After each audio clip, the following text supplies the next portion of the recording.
सिद्धांत क्लासेस के YouTube channel पे आप सबका स्वागत है। इस चैनल पे हम लोग कक्षा 10 और कक्षा 12 के मैथ और फिजिक्स की तैयारी करते हैं। अगर आप हाई स्कूल में हैं और फिजिक्स में पूरा नंबर लाना चाहते हैं, यानी 25 नंबर पूरा पाना चाहते हैं, 25 में 25 नंबर पाना चाहते हैं, तो इस यूट्यूब चैनल पे को सब्सक्राइब कर लीजिए, बेल आइकन को क्लिक कर लीजिए और जितने वीडियो जिस पे डाले जाते हैं सारे वीडियोज़ को आप ध्यान से पढ़िए, ठीक है। और बहुत ही आसानी से आपको फिजिक्स में 25 नंबर मिल जाएगा। और अगर आपको फिजिक्स थोड़ा टिपिकल लगता होगा कि यार कठिन सब्जेक्ट है, तो बिल्कुल भी ये कठिन सब्जेक्ट नहीं है। आप हमारे डिस्क्रिप्शन में जो लिंक दिया गया है प्लेलिस्ट का, उसमें जाकर देखिए, इसके जितने वीडियोज पढ़ाए गए आप एक बार देखिए, आपको लगेगा यार ये तो बहुत ही ईजी सब्जेक्ट है फिजिक्स, ठीक है। तो बहुत ही आसान सब्जेक्ट है, इसको आप लोग देखिए और चैनल को सब्सक्राइब कीजिए, ज़्यादा से ज़्यादा लोग के पास इस चैनल को शेयर कीजिए, ठीक है। जितना अभी तक हम लोगों ने पढ़ चुके हैं, हम लोग परावर्तन हम लोग अभी तक पढ़ा था। आज हम पढ़ने की कोशिश करते हैं कि प्रकाश का अपवर्तन क्या होता है। प्रकाश का अपवर्तन क्या है? ये एक घटना है। कौन सी घटना है? जैसे हम बात करते हैं कि किसी पानी का जो टैंक होता है, टैंक में अगर एक सिक्का हम रख देते हैं उसकी तली पर, तो सिक्का थोड़ा सा उठा हुआ प्रतीत होता है, थोड़ा सा ऊपर की तरफ उठा हुआ प्रतीत होता है। या इसी पे जैसे ही हमने प्रकाश का अपवर्तन लिखा, इस पर एक कांच का कोई गुटका रख देते हैं, कोई एक गुटका टुकड़ा ऐसे रख देते हैं, तो ये जो अक्षर है थोड़ा सा उठा हुआ प्रतीत होगा आपको, ठीक है। ये सब अपवर्तन के कारण होता है। ये घटनाएं जो होती हैं ये अपवर्तन के कारण होती हैं। तो कई सारी घटनाएं हैं। तो अपवर्तन मेनली होता क्या है? मुख्यतः अपवर्तन किसे कहते हैं? तो कहा जाएगा जब कोई प्रकाश किरण किसी एक माध्यम से दूसरे माध्यम में जाता है। जैसे कि मैं एक चित्र आपको बनाकर दिखा रहा हूं। यह हमारा माध्यम 1 है, माध्यम 1, और ये हमारा माध्यम 2, ठीक है। वही मान लीजिए कि ये कांच का टुकड़ा रखा हुआ, समझ लीजिए। तो इधर हमारा वायु है और इधर कांच का टुकड़ा कुछ मोटाई में मान लीजिए रखा होगा।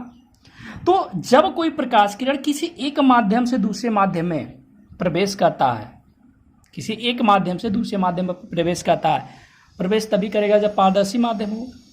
जब कोई प्रकाश किरण किसी एक पारदर्शी माध्यम से दूसरे पारदर्शी माध्यम में प्रवेश करता है और प्रवेश करने पर वह अपने मार्ग से विचलित हो जाता है। जैसे आपको दिख रहा है ये चित्र में कि ये सीधे ऐसे जाना चाहिए था। अगर माध्यम एक ही होता तो कुछ ऐसे ही जाना चाहिए था, लेकिन ऐसे मान लीजिए नहीं जा रहा है। ये क्या होता है? अपने मार्ग से विचलित हो जाता है, कुछ ऐसे मान लीजिए चला गया। ऐसे भी हो सकता है, इधर भी हो सकता है, मतलब इस वाले रास्ते से थोड़ा सा हट जाता है। तो इस घटना को प्रकाश का अपवर्तन कहते हैं। परिभाषा इसकी लिख दे रहे हैं, जब प्रकाश किसी पारदर्शी माध्यम से, किसी एक पारदर्शी माध्यम से, एक पारदर्शी माध्यम से दूसरे पारदर्शी माध्यम में, दूसरे पारदर्शी माध्यम में प्रवेश करता है या प्रवेश करके अपने पथ से विचलित हो जाता है, विचलित हो जाता है, तो इस घटना को प्रकाश का अपवर्तन कहते हैं। प्रकाश का अपवर्तन कहते हैं, ठीक है। हाई स्कूल में पढ़ने वाले कई सारे बच्चों के लिए बहुत बड़ी प्रॉब्लम होती है। वो क्या कहते हैं, कहेंगे यार 4 लाइन की परिभाषा है, परिभाषा कैसे याद करें, 4 लाइन है। बिल्कुल नहीं यार, 4 लाइन 2 लाइन छोड़िए, आप सुनिए, सीखिए क्या लिखा है। जैसे आप कहानी कभी पढ़ते हो, एक पेज का पूरा कहानी पढ़ते हो, राजा रानी या कोई भी कहानी है, आपको याद हो जाता है? याद हो जाता होगा। अगर वो याद हो जाता तो क्यों याद हो जाता? क्योंकि हम उसकी कहानी को समझते हैं, उसको देखते हैं कि ये वो क्या कह रहा है। जैसे कहा गया एक राजा है, ठीक है, वो किसी नगर में भ्रमण करने के लिए जाता है, घूमने के लिए जाता है। तो इसका मतलब समझ में आ रहा है ना, घूमने के लिए जाता है, इसका मतलब क्या निकल रहा है। तो ऐसे इसका भी आप मतलब समझिए, और बिल्कुल समझ में आ गया। इसीलिए तो एक टीचर की आवश्यकता पड़ती है, टीचर आपको समझाता है। तो हमने पहले ये चित्र आप समझिए, जब प्रकाश किरण किसी एक पारदर्शी माध्यम से दूसरे पारदर्शी माध्यम में प्रवेश करता है या प्रवेश करके अपने पथ से विचलित हो जाता है, यानी अपने रास्ते से भटक जाता है, तो इस घटना को प्रकाश का अपवर्तन कहते हैं। यही चीज तो यहाँ पर लिखा, जब प्रकाश किसी एक पारदर्शी माध्यम से दूसरे पारदर्शी माध्यम में प्रवेश करके अपने पथ से विचलित हो जाता है, तो इस घटना को प्रकाश का अपवर्तन कहते हैं। ठीक है, यही तो हमारी परिभाषा इसकी बन गई और इसी चित्र के अनुसार बनी हुई है। ठीक है, इसमें कुछ चीजों का हमें ध्यान रखना होता है। जब दो माध्यम की बात करते हैं, माध्यम दो टाइप के होते हैं, एक होता है सघन, एक होगा विरल। सघन मतलब आपको पता होगा, सघन का मतलब क्या होता है, जहां पर अणु बहुत नजदीक नजदीक होते हैं। विरल का मतलब जहां अणु दूर दूर होते हैं। जैसे इसका एग्जांपल ले लेते हैं वायु, इसके एग्जांपल की बात कर ले कांच, ठीक है, या जल। लेकिन जब तुलनात्मक रूप में ये सघन है, लेकिन इसकी तुलना में, अगर इसकी तुलना में बात किया जाए तो कौन सा सघन है, तो ऐसे क्वेश्चंस अभी आपके एग्जाम में नहीं पूछे जाएंगे, ना ही आपकी किताब में रहेगा कि जल और कांच में कौन सा सघन है। ये आपसे भी नहीं पूछा जाएगा, क्योंकि हमें अभी केमिस्ट्री में इतना ज्यादा आप लोग नहीं जानकारी होगी, लेकिन कांच जो होता है ये ज्यादा सघन होता है जल के अपेक्षा। तो ये सब तो आपको सोचने की आवश्यकता भी नहीं उतना ज्यादा कि कौन सा ज्यादा सघन है। तो हम बात करते हैं यहाँ पर कि सघन माध्यम से अगर प्रकाश विरल से जा रहा है सघन में, विरल से सघन में जा रहा है, तो प्रकाश किरण अपने पथ से तो विचलित तो होगा, लेकिन किधर विचलित होगा? अभी हमने आपको बताया था कि विचलित होने का मतलब इधर भी होता है और इधर भी होता है। तो किधर जाएगा? उसके लिए एक काम करते हैं, पहले हम अभिलंब खींच लेते हैं। ये हमारा क्या हो जाएगा? अभिलंब। ठीक है, अब एक हो गया अभिलंब की तरफ, एक हो गया अभिलंब से दूर। ये अपने पथ से विचलित होने का मतलब हो गया अभिलंब की ओर झुक जाना, और एक हो जाता है अभिलंब से दूर हट जाना। तो जब विरल से सघन में जाएगा, क्या होगा? जब विरल से सघन में जाएगा तो ये होगा अभिलंब की ओर, अभिलंब की ओर झुक जाएगा। आपको याद रखना है, अभिलंब की ओर क्या होगा? झुक जाएगा। और जब सघन से विरल होगा तो अभिलंब से दूर हटेगा। बहुत ही इंपॉर्टेंट है, आपको याद रखना, अभिलंब से दूर हटेगा।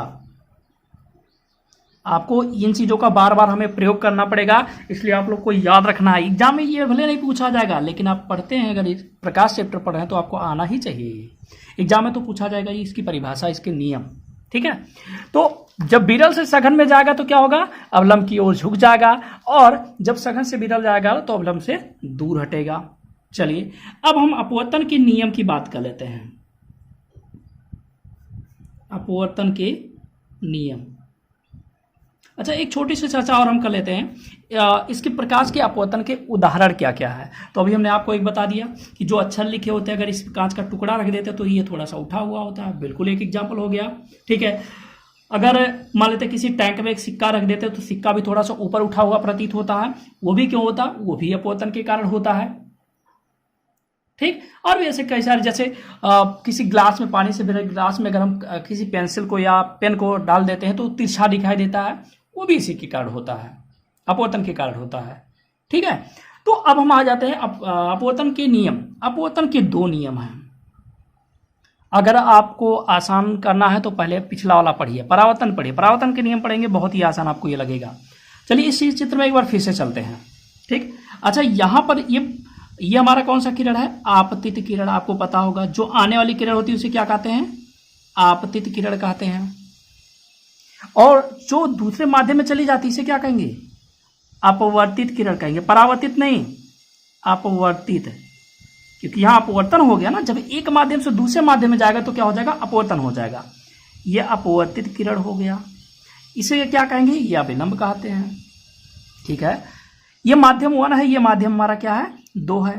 इस माध्यम 1 इस चित्र के अनुसार आप बताइए, इस चित्र और इसके अनुसार बताइए, सोचिए ये विरल माध्यम की सघन माध्यम है।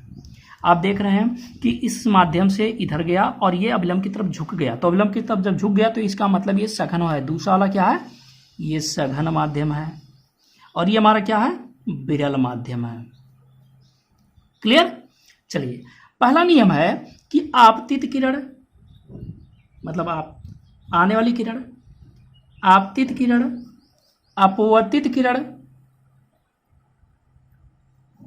अपवर्तित किरण तथा आपतन बिंदु पर अभिलंब। आपतन बिंदु आपको पता होगा कौन किसे कहते हैं। आपतन बिंदु मतलब जिस बिंदु पर आकर टकरा रहा था, इसे आपतन बिंदु पर अभिलंब। अभिलंब भी पता होगा, उस बिंदु पर एक लंबवत रेखा खींची जाती है, अभिलंब। तीनों एक ही तल में होते, तीनों एक ही तल में, एक ही तल में होते हैं। ठीक है। चलिए, अगर आप नोट्स, अब इसे वीडियो को पॉज करके जब नोट्स बनाएंगे तो ये आप उसमें नहीं लिखेंगे, नोट्स में थोड़ा अच्छा नहीं लगेगा, अलग से कहीं लिख सकते हैं आप। तो पहला नियम हो गया। दूसरे नियम की बात कर लेते हैं। दूसरा नियम हमारा क्या है, दूसरा नियम हमारा होता है, इसका बहुत इंपॉर्टेंट आपको याद रखना पड़ेगा। देखिए यहां पर कोण बनता है, इस कोण को क्या कहते हैं, आई से डिनोट करते हैं, इसका नाम है आपतन कोण। आपतन कोण, पहले परावर्तन वाला वीडियो आप देखेंगे तो आसान लगेगा आपको। ये हमारा है आर, इसे कहते हैं अपवर्तन कोण, अपवर्तन कोण। आपको याद होगा परावर्तन में दोनों बराबर होते हैं आई और आर, लेकिन इसमें दोनों बराबर नहीं होते हैं क्योंकि हम रास्ते से भटक जाता है। तो क्या होता है, आपतन कोण की ज्या, आपतन कोण की ज्या, ज्या मतलब आपको पता होगा क्या होता है, मैथ वाले स्टूडेंट जानते होंगे, साइन थीटा जो होता है। आपतन कोण की ज्या तथा अपवर्तन कोण की ज्या का अनुपात नियत होता है। नियत या नियतांक एक ही बात है, नियत होता है तथा माध्यम के अपवर्तनांक, माध्यम के अपवर्तनांक के बराबर होता है, माध्यम के अपवर्तनांक के बराबर होता है।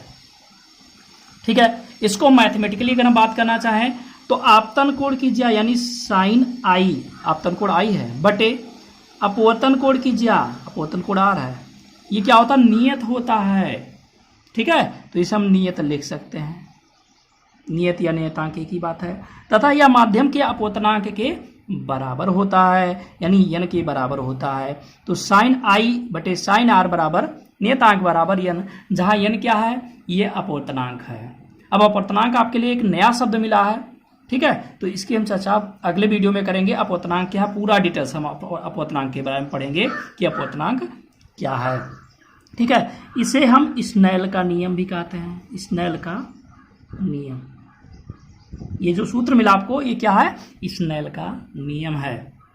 तो इस वीडियो में इतना ही। अगले वीडियो में हम लोग पढ़ेंगे स्नेल का नियम से शुरुआत करेंगे और साथ ही साथ और आगे डिटेल्स पढ़ेंगे कि हमारा अपवर्तनांक क्या होता है, अपवर्तनांक किसे कहते हैं, और अपवर्तनांक का पूरा डिटेल्स। ठीक है, अगर ये वीडियो आपको समझ में आया, अच्छा लगा है तो ज़्यादा से ज़्यादा लोग के पास शेयर कीजिए, लाइक का बटन दबा दीजिए और चैनल को सब्सक्राइब कर लीजिए। ठीक है।